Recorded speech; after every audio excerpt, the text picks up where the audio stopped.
एक बार फिर से स्वागत है आप लोगों का मेरे इस चैनल में। आज हम लोग बात करने वाले हैं कॉन्सेप्ट ऑफ ट्रिपल ए।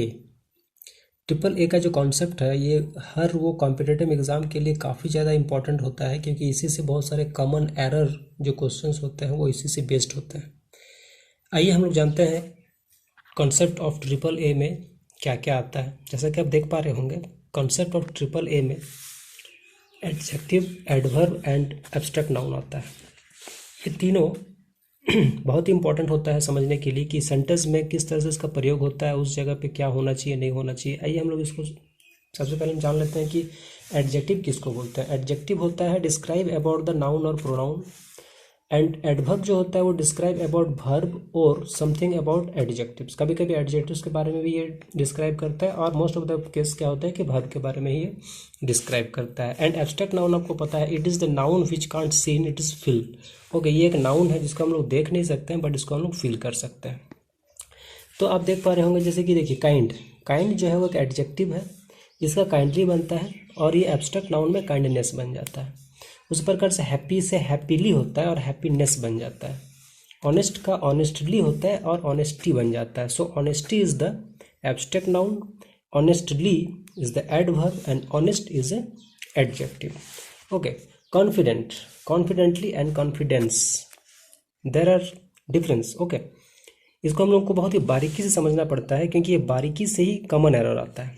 देखिए हम इसको समझ लेते हैं। अगर मान लीजिए ऑनेस्ट है तो हम लोग इसको समझेंगे कैसे कि क्या है ऑनेस्ट का। अगर हम सेंटेंस बनाते हैं तो होगा क्या, ही इज़ ऑनेस्ट। यहाँ पर ऑनेस्ट, ऑनेस्ट कौन है तो ही क्या है तो प्रोनाउन है। ओके, तो प्रोनाउन है तो प्रोनाउन क्या होता है, प्रोनाउन का जो विशेषता बताने वाले शब्द को क्या बोलते हैं, एडजेक्टिव्स बोलते हैं। यहाँ पर लिखा हुआ है। ओके, सो ऑनेस्ट क्या हो गया, एडजेक्टिव हो गया। एंड ही वर्क्स ऑनेस्टली, यहाँ पर देखिए ऑनेस्टली, ऑनेस्टली किसके बारे में बता रहा है, ही के बारे में बता रहा है कि वर्क्स के बारे में बता रहा है, डेफिनेटली वर्क्स के बारे में बता रहा है, क्योंकि ये वर्क्स जो है वो ऑनेस्टली मतलब ईमानदारी पूर्वक काम करता है, तो वर्क्स के बारे में बता रहा है। इसका मतलब क्या है कि ऑनेस्टली क्या हो जाएगा, एडवर्ब हो जाएगा, क्योंकि एडवर्ब के बारे में हम लोग जानते हैं कि ये जो है ये वो काम के बारे में बताता है, वर्ब के बारे में बताता है। Okay, honesty is the best policy, यहाँ पर ऑनेस्टी पहले आ गया। ओके, सो ऑनेस्टी पहले आ गया, इसका मतलब क्या होगा कि ये नाउन बन गया। क्यों बन गया, क्योंकि इसमें एक ट्रिक का प्रयोग हम लोग कर सकते हैं कि जब कोई भी वर्ड से सेंटेंस हम लोग प्रयोग करते हैं, यानी कि जो सब्जेक्ट होता है, ठीक है, जो सब्जेक्ट होता है ना वो हमेशा नाउन होता है या फिर प्रोनाउन होता है। ये एक तरह का ट्रिक्स है। तो ऑनेस्टी क्या हो गया, नाउन हो गया। तो इस तरह से हम लोग कोई भी वर्ड को सेंटेंस में प्रयोग करके हम लोग उसको आइडेंटिफाई कर सकते हैं कि ये एडजेक्टिव है, एडवर्ब है कि एब्स्ट्रैक्ट नाउन है। ओके, तो इस तरह से हम कुछ क्वेश्चन के द्वारा इसको हम लोग समझने का प्रयास करेंगे कि देखिए क्वेश्चन कैसा है, मतलब एग्ज़ाम में किस तरह से क्वेश्चंस आते हैं जिसमें हम लोग कभी फंस जाते हैं। मोस्ट ऑफ द टाइम हम लोग समझ नहीं आता हम लोग को कि क्या है। देखिए एक सेंटेंस हम यहाँ पर लिखे हैं कि we had extensively discussion, we had extensively discussion. यहाँ पर क्या गलत है, तो आप लोग देख पा रहे होंगे इसमें गलत ये है कि सबसे पहले देखिए क्या है डिस्कशन। डिस्कशन का मतलब क्या होता है, सॉरी, डिस्कशन का मतलब तो होता है जो भी मतलब बात करना, विचार करना, तो वो है क्या है ना, पार्ट्स ऑफ स्पीच में क्या है, तो ये नाउन है। ओके, सो नाउन अगर है तो नाउन का जो डिस्क्राइब करने वाला वर्ड क्या होता है, एडजेक्टिव होता है। आपको नियम के हिसाब से पता होगा कि जो नाउन के बारे में बताता है वो क्या होता है, एडजेक्टिव होता है। एंड एडजेक्टिव के साथ एल वाई नहीं लगता है, क्योंकि जब कोई चीज़ एन एल वाई लग जाता है, आप नियम जानते होंगे कि कोई भी मोस्ट ऑफ द केसेस क्या होता है, कभी कभी अपवाद स्वरूप ऐसा भी होता है कि नहीं होता है, एल वाई लग के भी वो एडजेक्टिव ही लगता है, लेकिन most of the cases l y लगने से वो एडवर्ब बन जाता है। सो यहाँ पर बात यह है कि ये नाउन है, और नाउन के बारे में जब कोई चीज़ बताता है तो वो हमेशा एडजेक्टिव होता है, लेकिन यहाँ पर एल वाई लग गया, इसका मतलब ये एडवर्ब बन गया।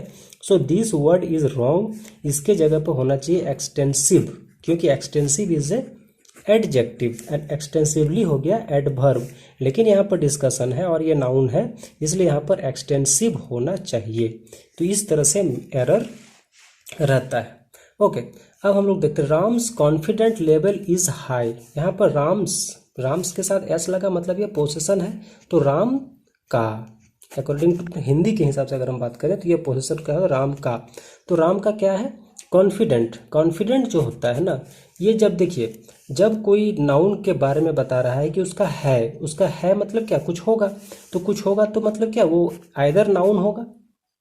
ओके, कुछ होगा, जैसे हम लोग बोलते हैं ना कि राम्स कार, राम्स होम, इस तरह से हम लोग प्रयोग करते हैं। तो हमेशा क्या होता है ना कि अगर कोई सब्जेक्ट के साथ अगर एस पोजीशन लगा है तो उसके साथ हम लोग हमेशा नाउन का प्रयोग करते हैं। तो कॉन्फिडेंट जो है वो नाउन नहीं है, कॉन्फिडेंट का नाउन बनाने के लिए हमको कॉन्फिडेंस बनाना होगा। So confident word is wrong here, इसके जगह में कॉन्फिडेंस होना चाहिए। This is the correct form of sentence. तो इस तरह से छोटे छोटे एरर होते हैं। तो हम लोग को बहुत ही बारीकी से ये एडजेक्टिव, एडवर्ब और एब्स्ट्रैक्ट नाउन के बारे में जानना बहुत जरूरी होता है, तब हम लोग इस छोटे छोटे गलतियां को निकाल लेंगे। अभी एक और सेंटेंस में देखते हैं, RBI amending currently policies. Okay, policies क्या होता है, पॉलिसीज एक नाउन है।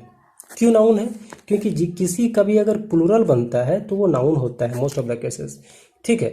क्योंकि एडजेक्टिव्स का हम लोग नहीं बना सकते हैं ना, क्या बोलते हैं, plural. Okay, so RBI currently policies क्या है, नाउन है। तो नाउन के बारे में ये बता रहा है, ठीक है। तो नाउन के बारे में बता रहा है का मतलब क्या, ये एडजेक्टिव होना चाहिए, लेकिन करंटली एल वाई लग गया तो ये एडवर्ब बन गया। तो हमको ये एडवर्ब के जगह में एडजेक्टिव का यूज करना चाहिए, और इसका करंटली का जो एडजेक्टिव होगा वो करंट होगा। इसका मतलब ये करंट होना चाहिए, करंटली नहीं होगा। तो ये यहाँ पर गलत है, ठीक है। He is an amazingly cook, यहाँ पर देखिए कुक क्या होता है, नाउन होता है। नाउन के बारे में बताने वाला वर्ड क्या होता है, एडजेक्टिव होता है। लेकिन यहाँ पर अमेजिंगली हो गया, मतलब ये एडजेक्टिव नहीं रहा, ये एडवर्ब बन गया। इसका मतलब अमेजिंगली नहीं होना चाहिए, अमेजिंग होना चाहिए, क्योंकि amazing is the adjective and before noun we should use adjective not adverb. This is the mistake in this sentence. Okay, समझ में अगर आ रहा है तो आप लोग देखिए, है ना। ये मैंने कुछ एग्जाम्पल के द्वारा समझाने का प्रयास किया, आपको इसके बारे में और भी प्रैक्टिस करना होगा, तब जाके क्लियर हो पाएगा। ही कुक्स अमेजिंग, यहाँ पर देखिए, ही कुक्स का मतलब क्या हो गया, वर्ब है, खाना बनाना, है ना। तो खाना बनाना का मतलब क्या, काम है। काम के बारे में जब हम लोग बताते हैं तो फिर अमेजिंग नहीं होगा, क्योंकि ये एडजेक्टिव है। तो यहाँ पर हमको अमेजिंगली करना होगा, क्योंकि ही कुक्स अमेजिंगली, क्योंकि ये खाने के बारे में बता रहा है, खाना बनाना वर्ब है। ओके, ही राइट्स नीट, यहाँ पर राइट्स है, राइट्स क्या है, वर्ब है। और वर्ब के बारे में हम जब बताते हैं तो हमारा क्या होना चाहिए, एडजेक्टिव होना चाहिए, एडवर्ब होना चाहिए, एडवर्ब होना चाहिए, क्योंकि ये राइट्स है यानी कि लिखना, तो यहाँ पर एडवर्ब होना चाहिए। ओके, तो यहाँ पर नीट की जगह में नीटली होना चाहिए। सो इस तरह से mistakes most of the cases होता है। तो आपको इसके बारे में डिटेल्स पढ़ना होगा, जानना होगा, ये इसका जो नियम होता है। अगर आपको नियम समझ में आ जाएगा तो ये सब आपका आसान बनता चला जाएगा। तो ऐसे ही कॉमन एरर में बहुत सारे ऐसे सवाल होते हैं जो टेंस के आधार पर होते हैं, प्रीपोजिशन के आधार पर होते हैं, एडवर्ब के आधार पर होते हैं। तो आगे का जो वीडियो मैं अपलोड करने वाला हूँ वो प्रीपोजिशन को लेके होगा कि प्रीपोजिशन का क्या यूज़ होता है और उसमें क्या कॉमन एरर बनता है। Okay, thank you.